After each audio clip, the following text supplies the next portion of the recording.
a leer un versículo que se encuentra en el versículo 6, gloria al Señor.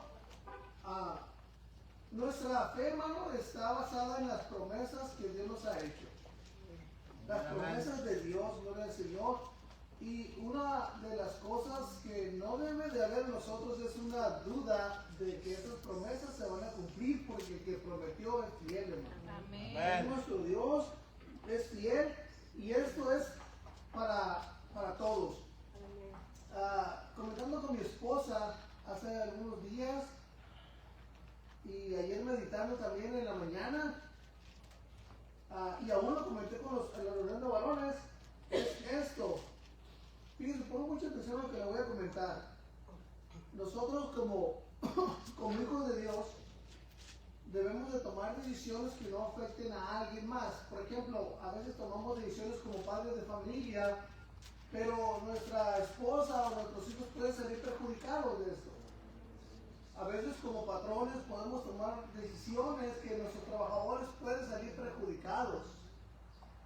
Y lo que nosotros debemos de hacer es que las decisiones que tomemos nadie salga perjudicado. ¿Por qué le digo esto? Porque hace algunos días, o una semana parece que estaba hablando con mi esposa, ya casi en la madrugada, es esto. Nosotros, hermanos, no podemos estar o hacer cosas por obligación, sino por responsabilidad. Y una de las cosas, la decisión que tomó nuestro Señor Jesucristo, una decisión, hermano, una decisión que no afectó a nadie, una decisión que vino a beneficiar a toda la humanidad. Tomó una decisión a favor de toda la humanidad, no de cierto grupo, sino es una decisión que nuestro Dios hizo a favor de toda la humanidad. Amén. La decisión que él tomó era para beneficiar a toda la humanidad, para no perjudicar a nadie, hermano. Pero aquí hay algo muy importante. Muy importante es esto. Todos aquellos que aceptemos la decisión, el sacrificio, lo que hizo nuestro Señor Jesucristo a nuestro favor, todos los que aceptemos eso no vamos a salir perjudicados, vamos a salir beneficiados por el acto tan maravilloso que nuestro Dios hizo de entregar su vida por nosotros. Vamos a salir beneficiados. Hay un beneficio aceptando ese hermoso sacrificio que nuestro Dios hizo. Pero también, si aquellos no quieren aceptar ese sacrificio, es decisión de ellos salir perjudicados. No sé si me entienden lo que le digo. La decisión, el corazón de Dios fue a tomar esa decisión de entregarse a sí mismo por todos los pecadores, dice el apóstol Pablo, de los cuales yo soy el primero. Tomó esa decisión para beneficiar a toda la humanidad. Pero aquel que no quiera aceptar ese hecho tan maravilloso que nuestro Dios hizo, va a salir perjudicado. Va a salir perjudicado, no va a haber un beneficio para él. Tanto uno como el otro van a trascender a la eternidad, pero en diferentes escenarios. Aquellos que han aceptado, que hemos aceptado al Señor Jesucristo como nuestro Salvador y Redentor y nuestro Dios, vamos a un gozo eterno, a la eternidad, gozándole al Señor. Pero también, hermano, aquellos que no quieren aceptar al Señor, que no quieren hacer la voluntad de Dios, van a ir a la eternidad, pero dice la Biblia claramente que van a ir a un castigo eterno, por no haber confesado, por no haberse arrepentido de sus pecados. Hay un castigo, hermano, también. Pero la decisión es nuestra. La decisión es mía, la decisión es tuya. El no salir perjudicado por el acto maravilloso que hizo nuestro Señor Jesucristo. Nosotros tomamos decisiones como padres de familia y nuestra familia sale perjudicada. Ellos no deciden ser perjudicados o no, son perjudicados por nuestras decisiones. Pero lo que el Señor hizo es para beneficio de todos. Pero es nuestra decisión. Y eso es lo que vamos a ver. Versículo 6, hermano, ayúdenme a leer ahí. ¿Saben qué, hermano? Aquí para adelante vamos a hacer una cosa. De aquí para adelante vamos a hacer una cosa muy interesante. De aquí para adelante nuestra hermana Diana nos va a poner el versículo ahí y va a desconectar esas televisiones. ¿Para qué? para que cada uno de nosotros traigamos nuestra Biblia. Amén. Ayer nos estuvimos hablando los varones y es cierto, ya nos acostumbramos a no traer nuestra espada. Entonces, próximo servicio, bueno, es que ahorita ya muy pronto va para que a los hermanos Víctor les toca predicar ahora en la tarde, pero el próximo viernes, si Dios quiere, hermano, obligación todos traer nuestra Biblia. Amén. Amén. Nuestra hermana Diana nos va a poner el versículo ahí para soporte de nomás del predicador, pero esas pantallas no van a funcionar para los versículos, para que cada uno traiga nuestra Biblia, pero sí va a funcionar para los cantos, ¿no? Para guiarnos en los cantos. Amén. Amén. Ahí lo estuvimos hablando, gloria al Señor, y pienso que es correcto porque sabemos dónde está el libro de Oseas, dónde está Tito, dónde está el libro de Judas. ¿Sabes dónde está el libro de Judas? Amén. Atrasito de Apocalipsis. Penúltimo, ¿no? Atrasito de Apocalipsis. Penúltimo. Y es un solo capítulo nada más.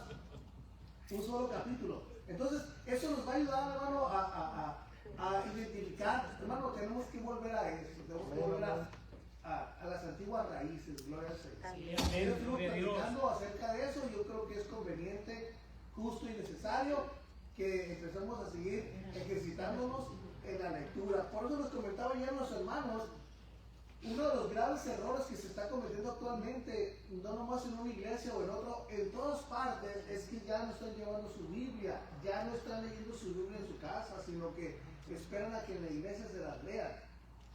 Cuán importante y cuán necesario es que usted en su casa lea su Biblia, que escudriñe lo que Dios le va a hablar a usted personalmente. Y así se va a hacer más fácil para usted identificar los libros, todo, hermano. Pero necesitamos seguir ejercitándolo. Hoy le vamos a dar chance. Y en la tarde también. Pero ya el próximo viernes cada uno tenemos que traer nuestra Biblia. Amén. El miércoles pues es oración.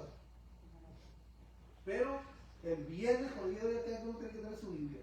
Amén. Todos estamos enterados, ¿verdad? Ya nos tomamos Víctor que haga el recordatorio para los que van a venir más al ratito, de que todos tienen que traer su Biblia, gloria al Señor. Amén. Ahora sí vamos a leer el versículo 1 ahí, el versículo 6, perdón, hermano. Versículo 6. Estamos hablando de la cena del Señor, pero yo les dije al principio, no quiero tomar nomás y hablar de la cena, porque he escuchado muchas predicaciones acerca de la cena del Señor, pero se basan nomás en el Nuevo Testamento, pero no saben por qué se estaba haciendo y cuál era la razón y cuáles eran las promesas. Pero aquí hay algo muy importante, hermano. Estamos analizando el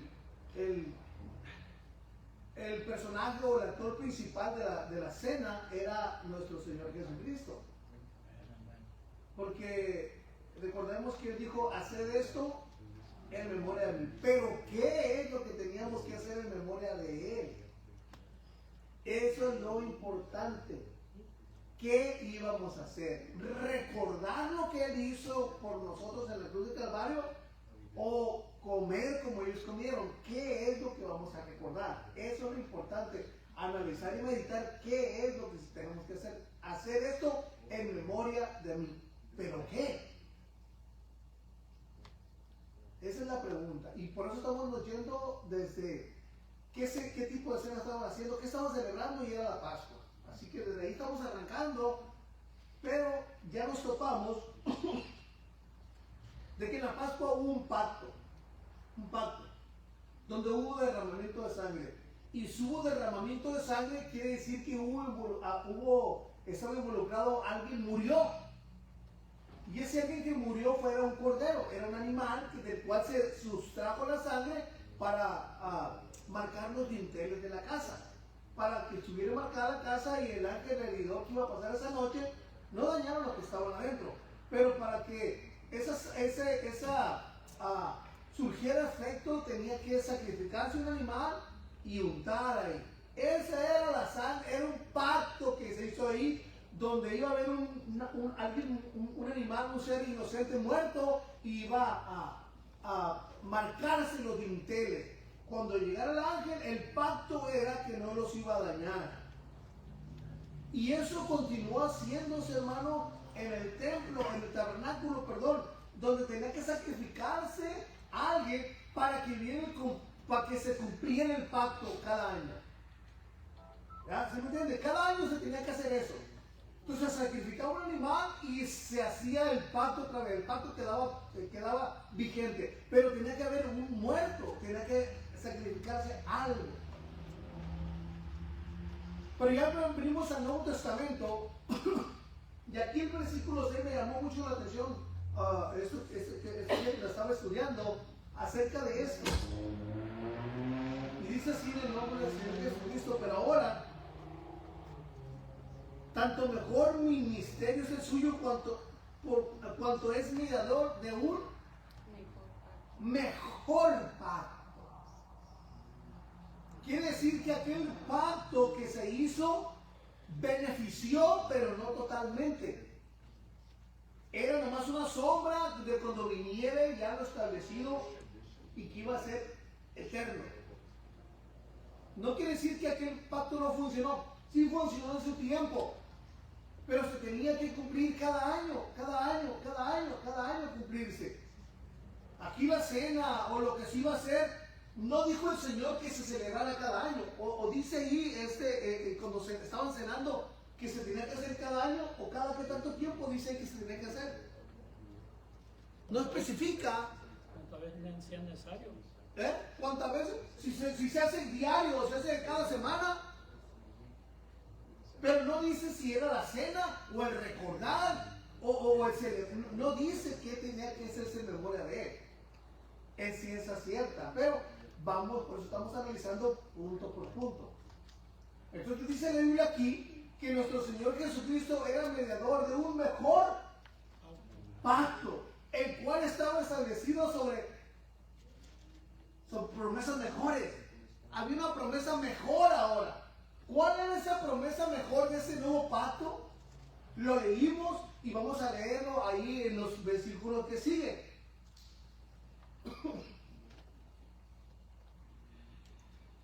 Porque si aquel primero hubiera sido sin defecto, o sea, tenía defectos, no era perfecto, ciertamente no se hubiera procurado lugar para el segundo pacto.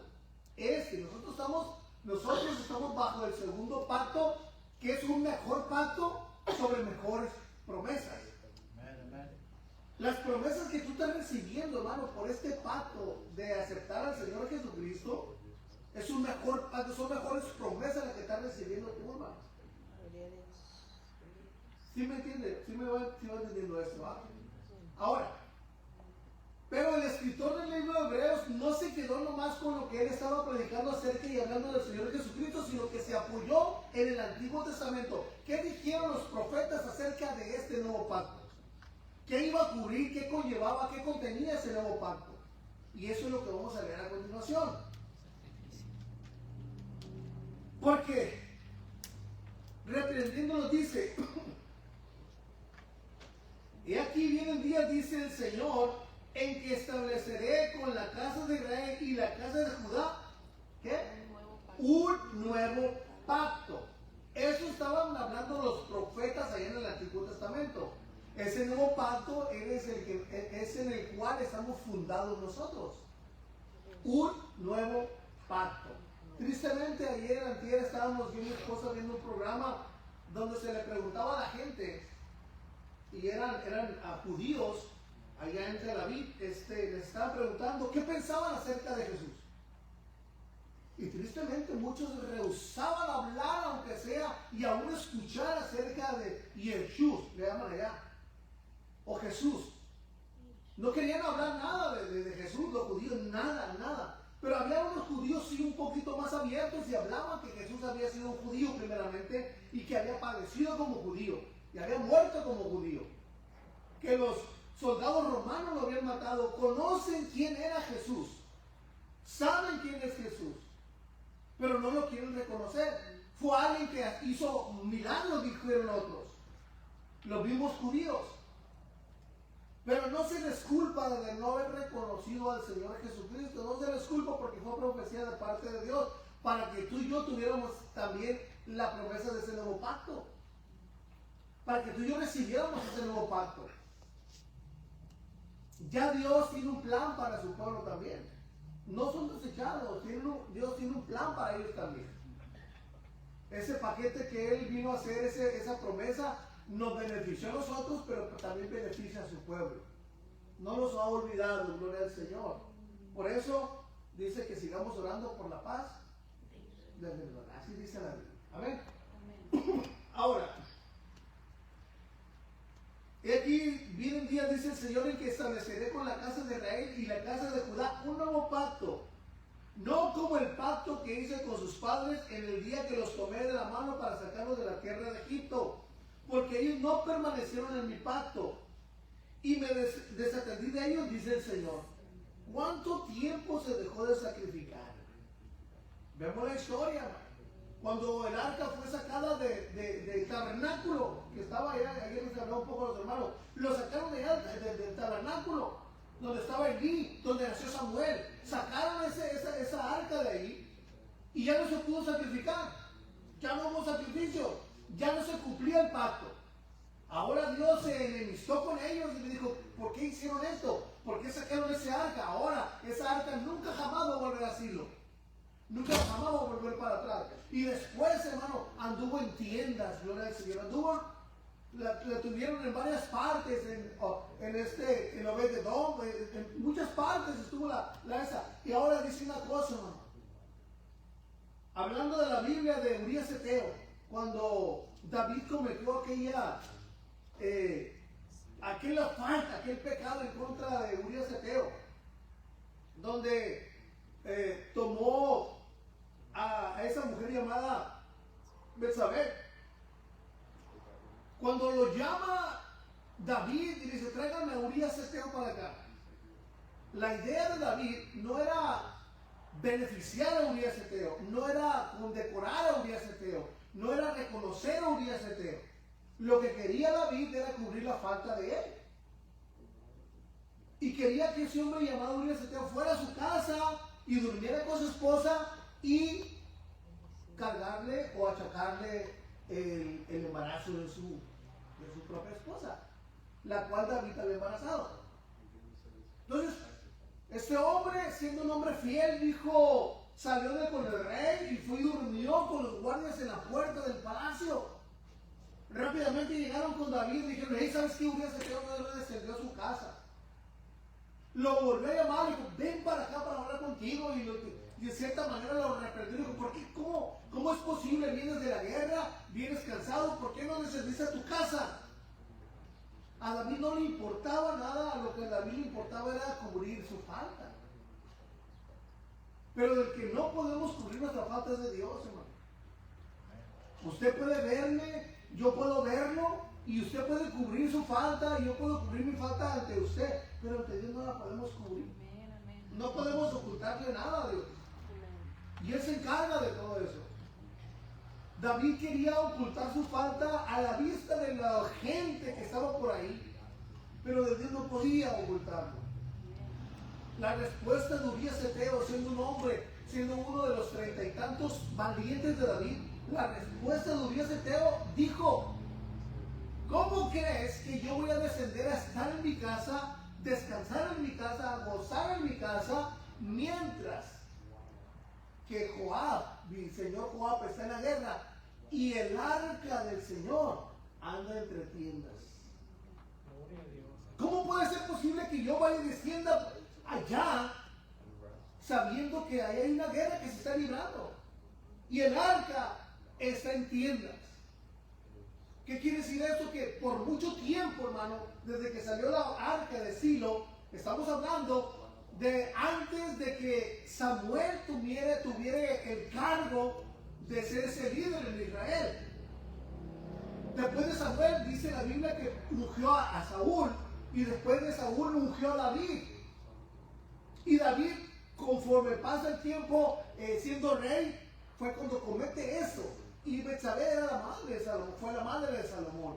Entonces hubo un tiempo de unos 30, 40, 50 años, no dice la Biblia exactamente cuánto tiempo, donde no había sacrificios, donde ese pacto no se hacía ya no había un sacrificio, ya no se utilizaba esa sangre para que Dios descendiera.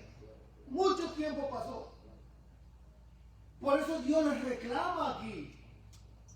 Les reclama que no, ya habían olvidado el pacto.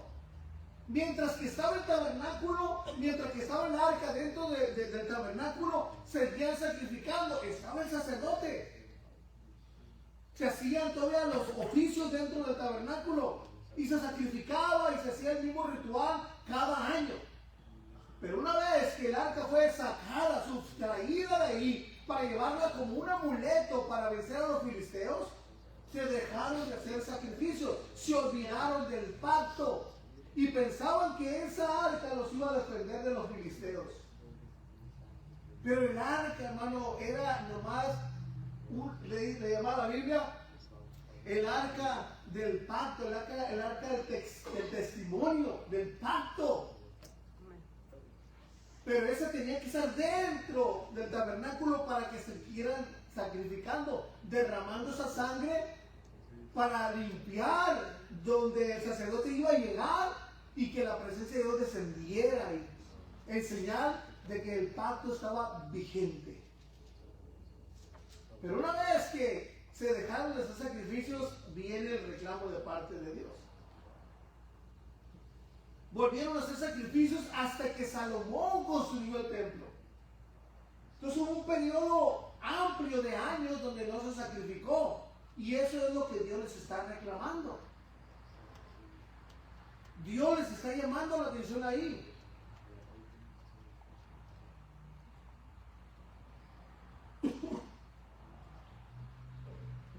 No como el pacto que hice con sus padres el día que los tomé de la mano para sacarlos de la tierra de Egipto, porque ellos no permanecieron en mi pacto.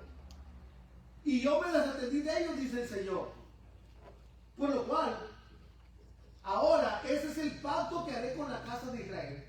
Después de aquellos días, dice el Señor, pondré mis leyes en la mente. Ya no van a estar.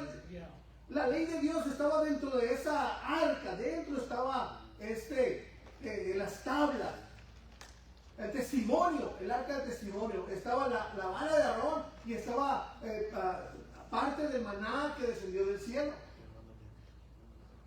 Era el testimonio, el arca del testimonio, el arca del pacto. Ese era el pacto que había.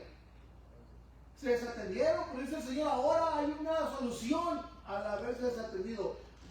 Va a venir el día en que voy a establecer un nuevo pacto. Ahora la ley, hermano, no va a ser escrita en piedra.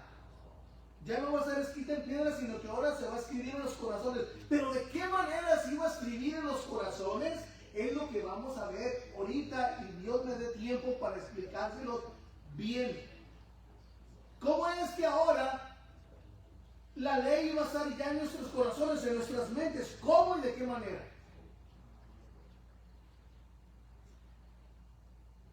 Por lo cual, este es el pacto que haré con la casa de Israel. Después de aquellos días, dice el Señor, pondré mis leyes en la mente de ellos y sobre su corazón las escribiré. Y seré para ellos por Dios y ellos me serán a mí por pueblo. Y ninguno enseñará a su prójimo ni ninguno a su hermano diciendo conoce al Señor, porque todos me conocerán, desde el menor hasta el mayor de ellos. Porque seré propicio a sus injusticias y nunca más me acordaré de sus pecados y de sus iniquidades. Eso lo estuvimos leyendo en Jeremías capítulo 31. Al decir, dice el versículo 13, al decir nuevo pacto, ha dado por viejo al primero. Y lo que se da por viejo se envejece y está próximo a desaparecer. Lo que nos rige actualmente a nosotros es el nuevo pacto. Ahora vamos a ver y vamos a entrar en materia exacta de ese nuevo pacto. Vamos al capítulo 9.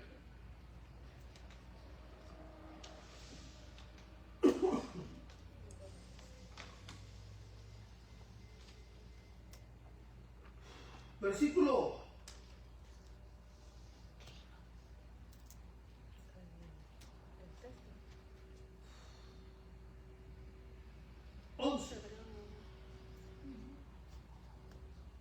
9:11. Pero estando ya presente Cristo, nuestro Señor Jesucristo, sumo sacerdote de los bienes venideros por el más amplio y más perfecto tabernáculo, Él era el portador de ese Espíritu Santo. Él era el portador de la misma presencia de Dios. No hecho de manos, es decir, no de esta creación, y no por sangre de machos cabríos ni de becerros, sino por su propia sangre, entró una vez para siempre en el lugar santísimo, habiendo obtenido eterna redención. Porque si la sangre de los toros y de los machos cabríos hubiera sido perfecta, hubiera sido suficiente,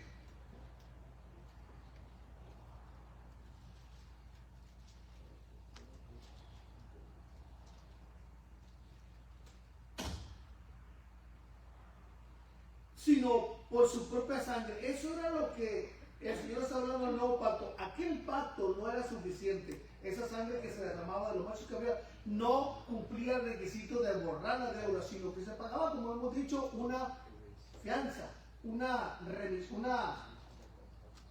¿cómo se llama cuando empeña? Un refrendo nada más, pero no se pagaba la deuda. Entró una vez para siempre en el lugar santísimo, habiendo obtenido eterna redención. Porque si la sangre de los toros y de los machos cabríos y las cenizas de la becerra rociadas a los inmundos santifican para la purificación de la carne, cuánto más la sangre de Cristo, el cual mediante el Espíritu eterno se ofreció a sí mismo sin mancha a Dios, limpiará vuestras conciencias de las obras muertas para que sirváis a Dios vivo. Aquí está lo importante. Así que por eso es mediador de un nuevo pacto, para que interviniendo muerte, para la remisión de las transgresiones que había bajo el primer pacto, los llamados reciban la promesa de la herencia eterna. Nuevo pacto, mejores promesas. ¿Por qué? ¿Por qué había un mejor pacto? Porque en el antiguo pacto se tenían que sacrificar cada año. Pero en el nuevo pacto había una mejor promesa, que nomás iba a sacrificar una sola vez, y eso iba a ser suficiente para la eternidad, para los que vinieran en el futuro. Ese sacrificio se llevó a cabo hace cerca de 2000 años, y todavía ese sacrificio sigue vigente para todo aquel que quiera. Esa decisión que nuestro Señor tomó benefició hasta estos días a todo aquel que acepte ese sacrificio, pero también perjudica a todo aquel que no acepte ese sacrificio. Es nuestra decisión. Pero aquí hay algo muy importante. Para que el pacto, el antiguo pacto surgiera efecto, tenía que haber muerte. Tenía que haber derramamiento de sangre, porque la sangre era el símbolo de la limpieza, del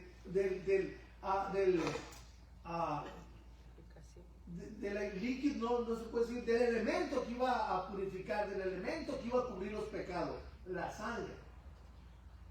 Entonces, pero para obtener la sangre tenía que haber un muerto, y ese era ese cordero. Ahora, Juan, viniendo a llegar al Señor Jesucristo en el capítulo 1 del libro de Juan, lo dice claramente, dice el versículo 29. Juan capítulo 29, el siguiente día vio Juan a Jesús que venía a él y dijo: he aquí el Cordero de Dios. Pero qué función o qué grande ventaja era la que tenía ese Cordero de Dios, que ahora Él iba a quitar el pecado del mundo, no lo iba a cubrir, sino por el sacrificio de ese Cordero, el cual es nuestro Señor Jesucristo. Ese Cordero que iba a ser sacrificado iba a ser la señal del nuevo pacto, donde la promesa iba a ser mejor, donde esa promesa no era temporal y con caducidad de un año, sino que esta promesa, este sacrificio iba a ser eterno. No sé si me entienden lo que les digo. Por eso es una mejor promesa, que ya no se iba a tener que sacrificar cada año. Un nuevo pacto, un mejor pacto sobre mejores promesas.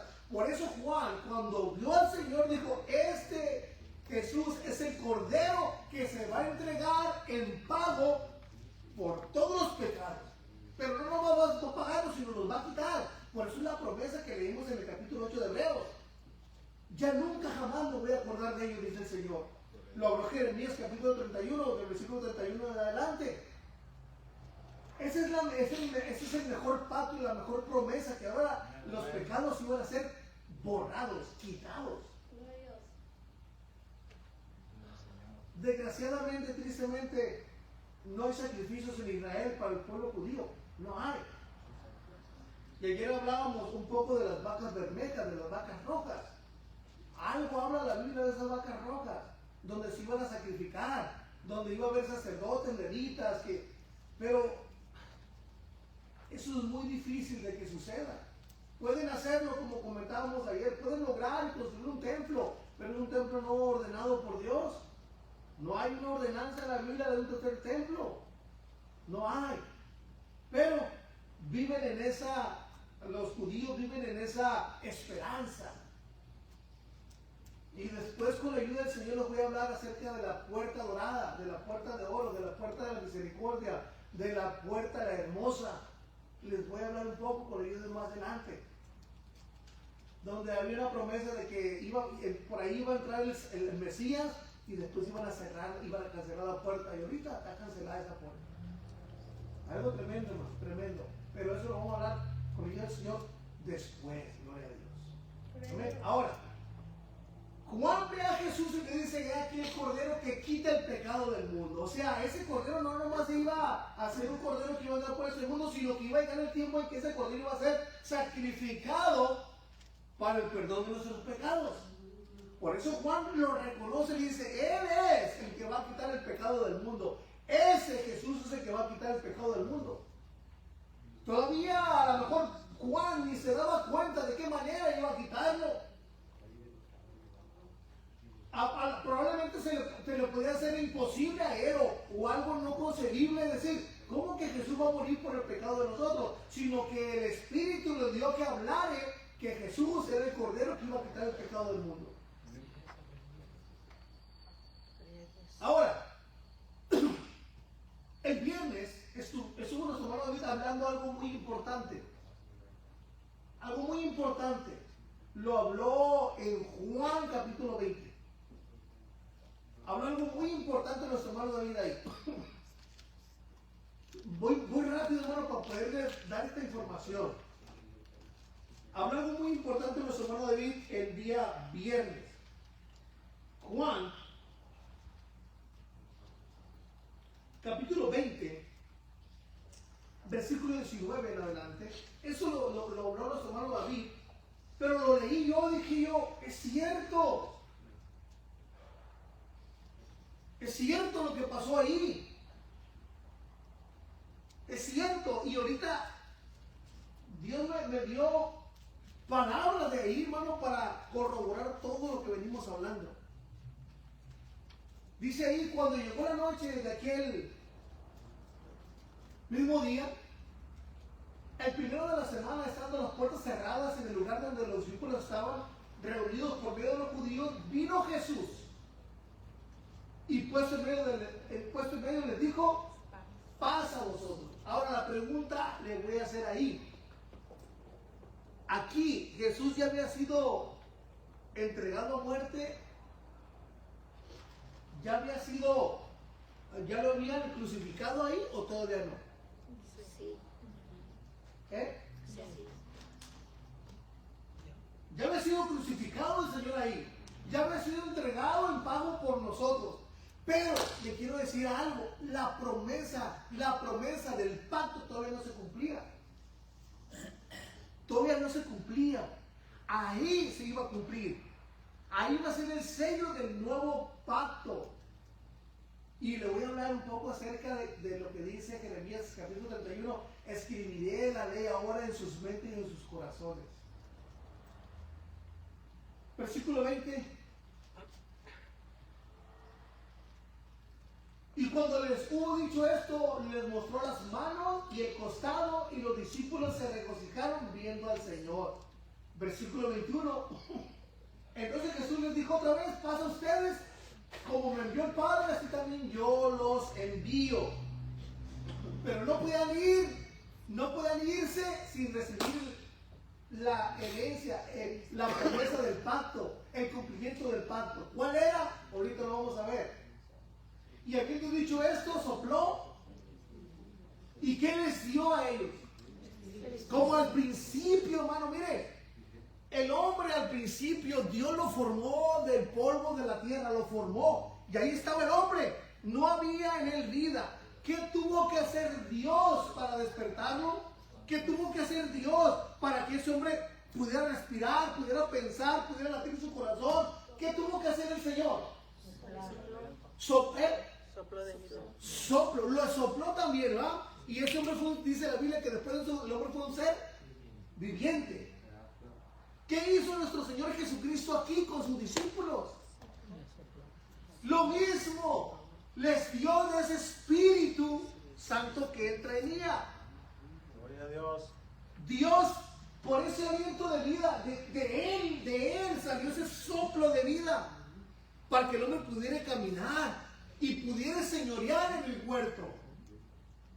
Ahora nuestro Señor Jesucristo hace lo mismo aquí con sus discípulos. ¿Qué hace?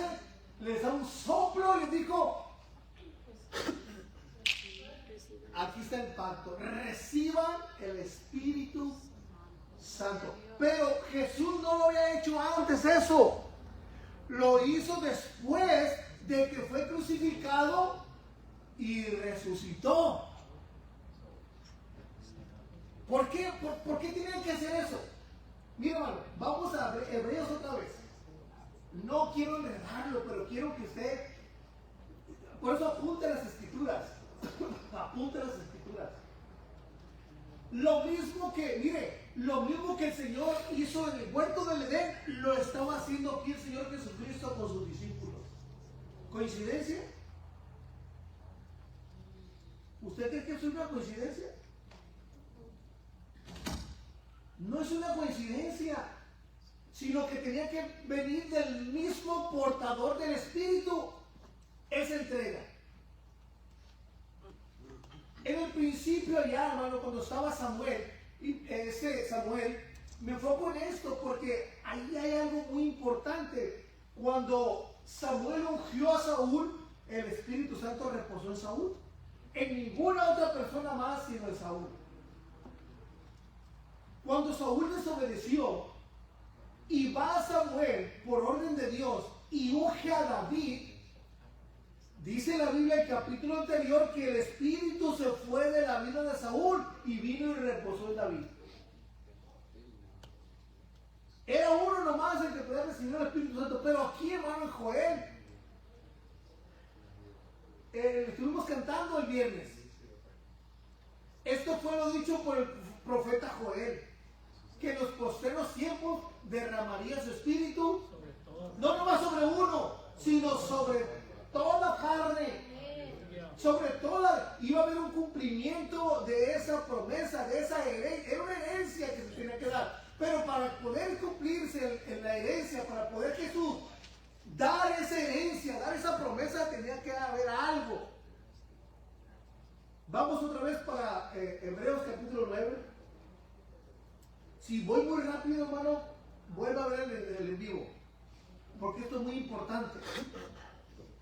Muy importante que usted lo tenga bien firme y nadie venga y lo engañe a usted y diga: tú no eres algo. Hermano, yo acepté el sacrificio y Dios me dio esa herencia, esa promesa de que por medio de él yo recibo el Espíritu Santo, y ese es el que me está a mí ayudando todos los días, y es el que te está ayudando a ti todos los días.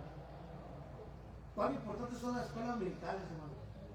Muy importantes. Hebreos capítulo 9. Aquí está algo muy importante. Cuando Jesús les sopla a ellos, Jesús había resucitado. Ya lo habían crucificado y resucitó al tercer día. Ahí estamos en ese punto donde leímos en Juan capítulo 20. Antes de eso no les había dado el Espíritu Santo. Hasta ahí. Le sopló y les dijo, reciban el Espíritu Santo. Le sopló. Se me hace algo maravilloso esto, que la palabra no se contradice en nada, y lo mismo que se hizo en el huerto de Edén, se estaba haciendo aquí. Cosa tremenda. Ahora,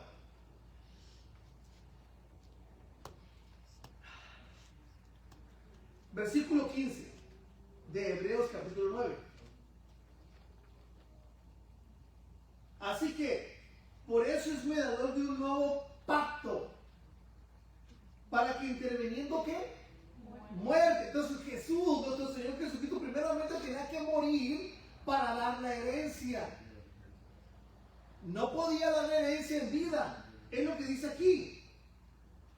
Para que interviniendo muerte para la remisión de las transgresiones que había bajo el primer pacto, los llamados reciban la promesa de la herencia eterna.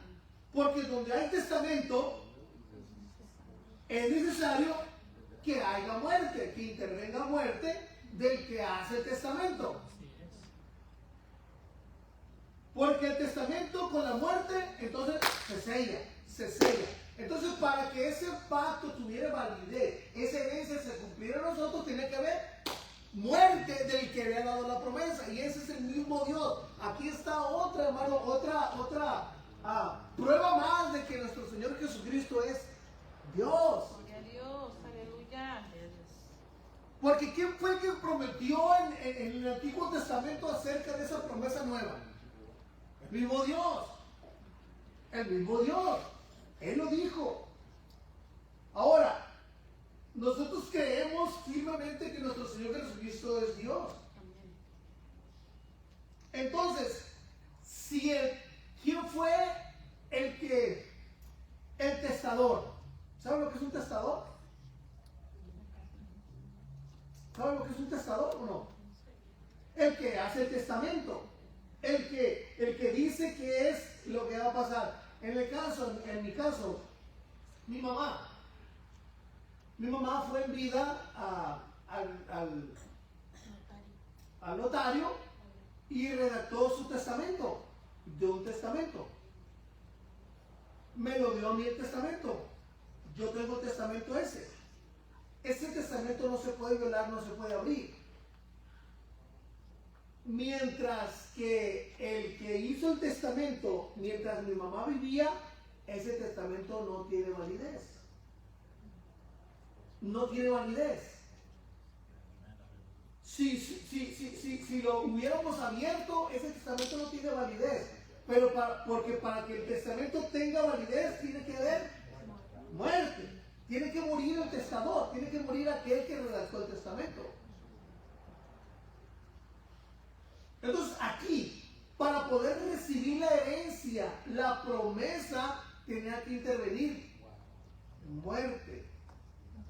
Entonces por eso nuestro Señor Jesucristo, después de que murió y resucitó, entonces le dio la promesa del Espíritu Santo. Le sopló, pero después de que resucitó, después de haber muerto, entonces le da la herencia. Juan capítulo 15 habla de una historia ahí. Habla de una historia. Y se me hace una de las historias más tristes que puedan haber, hermano. Juan capítulo 15 habla de una historia y se me hace tan triste esa historia a mí. Muy triste además esa historia, porque digo, ¿cómo puede ser posible que alguien exija algo sin haber trabajado por ello? Vamos a ver el capítulo 15, Juan capítulo 15. Gloria al Señor Jesucristo. Amén. Gloria a Dios. Juan capítulo 15, versículo 11. Vamos a ver desde el 11. Juan 15, 11. Estas cosas les he hablado para que mi gozo esté en ustedes y vuestro gozo sea cumplido. Versículo 12. Gloria al Señor. Lucas, perdón hermano, Lucas capítulo 15, 11. Lucas 15, 11. aquí está, hermano. Hemos leído mucho tiempo esta historia. Y hemos hablado de este joven llamado el hijo pródigo. Pródigo es aquel que va y desperdicia. Desperdicia. También dijo un hombre tenía 2 hijos. Y el 12, ahí no me voy a enfocar en el 12. Y el menor de ellos dijo a su padre: Padre, dame la parte de los bienes. Otra versión dice: dame la parte de la herencia que me corresponde, y le repartió los bienes. Ese joven, todavía el papá no moría y ya le estaba pidiendo la herencia.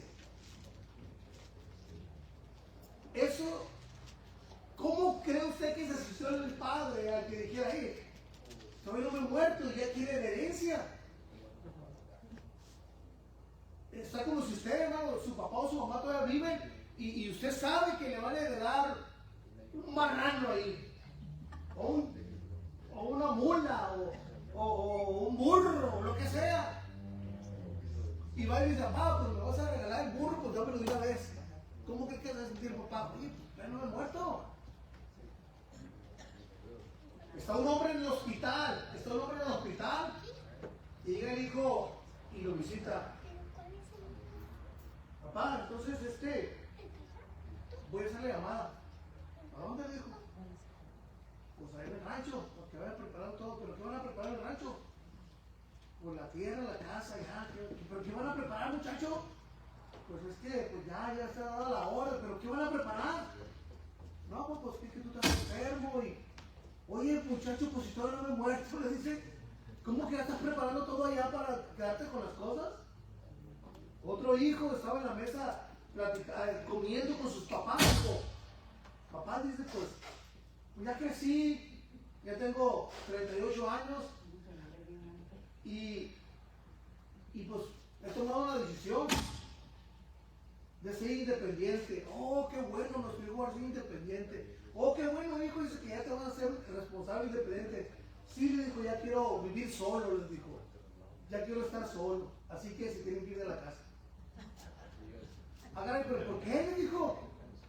No, papá, es que ustedes ya vivieron y pues esta casa me corresponde a mí. Sí, pero todavía estamos vivos. Entonces el testamento se cumple cuando hay muerte del testador. Mientras tanto, no hay cumplimiento. Ya se hace como algo que va fuera de lo normal. ¿Cómo yo le voy a pedir la herencia a mi papá y a mi mamá estando en vida? Lo que hizo este joven que fue derrochó los bienes. Ahora, para poder recibir esa promesa del Espíritu Santo tenía que morir el que lo prometió. Pero no morir, sino resucitar con poder y gloria para que tuviera cumplimiento todo. Gloria a Dios, aleluya. Porque la base de nuestra fe es la resurrección de nuestro Señor Jesucristo. Podía haber muerto como murieron tantos hombres en la historia, pero ninguno de ellos resucitó. Y aún los tienen en alta estima. Pero nuestro Señor murió y resucitó para que se cumpliera lo dicho, hermano, de que ni la muerte lo iba a poder retener. Ni la muerte lo iba a poder retener. Y dice la Biblia que descendió, en esos 3 días descendió a lo más profundo de la tierra y le predicó a los espíritus encarcelados y le arrebató las llaves del infierno que las tenía. Pero eran promesas que se tenían que cumplir, interviniendo muerte. Ahora llega el Señor y llegan con los discípulos en el capítulo 20 de Juan y les empieza diciendo: pasa a vosotros. Y esto fue lo que dije. Y el capítulo 20, el versículo 22 les dice, les sopla y les da ese Espíritu Santo. Ahí está la promesa del nuevo pacto.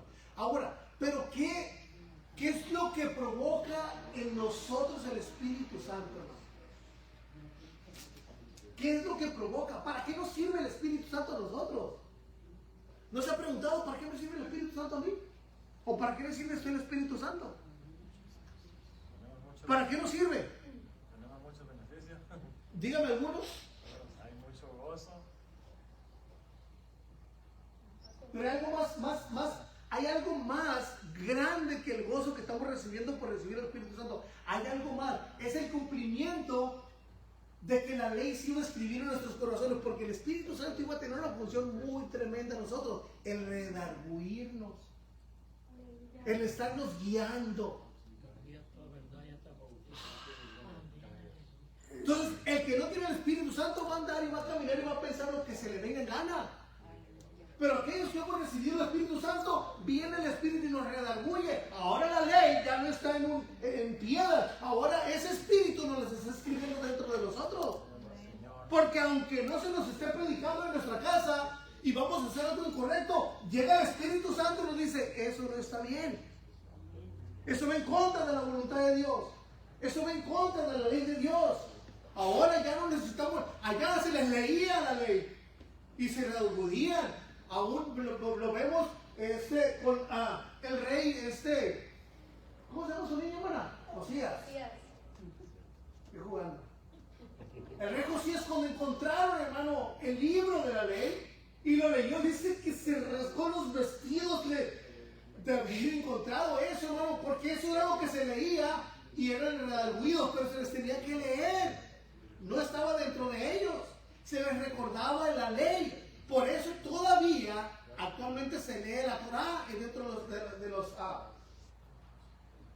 de los sinagogas. Se les recuerda la ley. Pero nosotros, hermano, a los del nuevo pacto, se nos ha dado el Espíritu Santo, el cual nos está redarguyendo a nosotros. Por eso se hace el cumplimiento que ahora la ley se va a escribir dentro de nosotros, en nuestras mentes y en nuestros corazones. Que no necesitamos que esté la Biblia a un lado para ser redarguidos. Podemos estar lejos de la Biblia, pero esa Biblia seguir redarguyéndonos por medio del Espíritu que hemos recibido. No sé si me entienden lo que le digo. Por eso, hermano, ya no nos cuidamos del hermano, de la hermana, del pastor, del ministro, del que canta. No nos cuidamos de ellos, nos cuidamos de Dios ahora. Porque el que nos está viendo es Dios. Y el Espíritu Santo es el que nos está guiando. Ahora ya no caminamos como sea. Ahora el Espíritu es el que nos... Ese es el beneficio tan grande. Es el que nos está guiando. Por aquí no, es por aquí. Y si quiero no salir, y el Espíritu llega y nos redarguye. No por aquí. Es el Espíritu. Pero antes no había eso. Antes el Espíritu no habitaba ahí. Ahora ya con la muerte y la resurrección de nuestro Señor, hubo cumplimiento del cual el Espíritu Santo lo iban a recibir todos. Ahora, ya no nomás uno va a ser redarguido, sino ahora todos van a ser redarguidos de que se están haciendo las cosas mal. Y es donde ya se enderezan nuestros pies, nuestros pasos. Hermano, hay mucho más de qué hablar, lo vamos a dejar pendiente porque ya vienen los niños, pero hay mucho de qué hablar porque vamos a leer la escritura que dice, lo que dijo nuestro hermano Valver, ese Espíritu nos va a guiar a toda verdad. Es el que guía nuestra vida. ¿Cómo dice? Hay un canto que dice así, ¿va? La gloria de Dios, ¿qué hace? Maneja mi vida. Gloria a Dios, aleluya. Ahora, los del nuevo pacto, tú eres del nuevo pacto, de la nueva promesa, la herencia de recibir al Espíritu Santo. Ese es el nuevo pacto. Amén. Póngase de pie, hermano, gloria al Señor.